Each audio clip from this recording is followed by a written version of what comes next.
మీకు చెప్తున్నాము, ప్రాంతీయ విద్వేషాలు ఇప్పుడే గుర్తుకొస్తాయా? పవన్ కళ్యాణ్ గారు ముఖ్యంగా కొండగట్ట ఆంజనేయ స్వామికి సుమారు అంటే తిరుమల తిరుపతి దేవస్థానం నుండి 34 కోట్లు తీసుకొని వచ్చినప్పుడు రెడ్ కార్పొరేట్ వేసి మీరే సెల్యూట్ కొట్టి మరి ఆయన స్వాగతం పలికారే.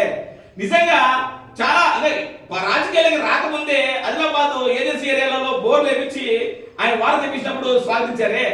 మరీ ముఖ్యంగా ఫ్లడ్స్ వస్తే తెలంగాణ ప్రాంతంలో ₹1 కోటి ప్రజెంట్ ఉన్నటువంటి ముఖ్యమంత్రి రేవంత్ రెడ్డి గారికి ఇచ్చినప్పుడు స్వాగతించారే. అంతెందుకు మా మెగాస్టార్ చిరంజీవి గారు కొన్ని దశాబ్దాలుగా బ్లడ్ బ్యాంక్ పెట్టి ఐ బ్యాంక్ పెట్టి సేవలన్నీ చేస్తున్నప్పుడు కూడా స్వాగతించారే. ఎప్పుడైతే రాజకీయంగా ఒక పార్టీ మీటింగ్ పెడతారంటేనే మీకు హడలెత్తారా?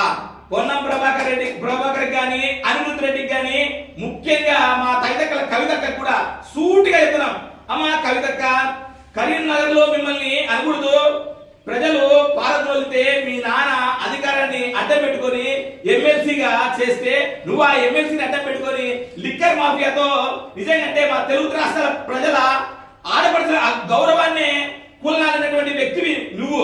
ఈడీ స్కీములు చేసినటువంటి వ్యక్తి మీరు కూడా మా పవన్ కళ్యాణ్ గారి గురించి మాట్లాడతారా? పవన్ కళ్యాణ్ గారు రెండు చోట్ల ఓడిపోతే తనదైన శైలిలో అద్భుతమైనటువంటి పోరాటం చేసి నిజంగా ఆంధ్రప్రదేశ్ మనలు పొంది 20% నిజంగా భారతదేశంలోనే కాదు ప్రపంచ దేశాల్లో ఎక్కడ లేనటువంటి 100% స్ట్రైక్ రేట్ సాధించినటువంటి ఏకైక నాయకుడు అంటే పవన్ కళ్యాణ్ గారు. అలాంటి నాయకుడి మీద మీరు తూలనాడడం నిజంగా చాలా హేళనీయం. రాబో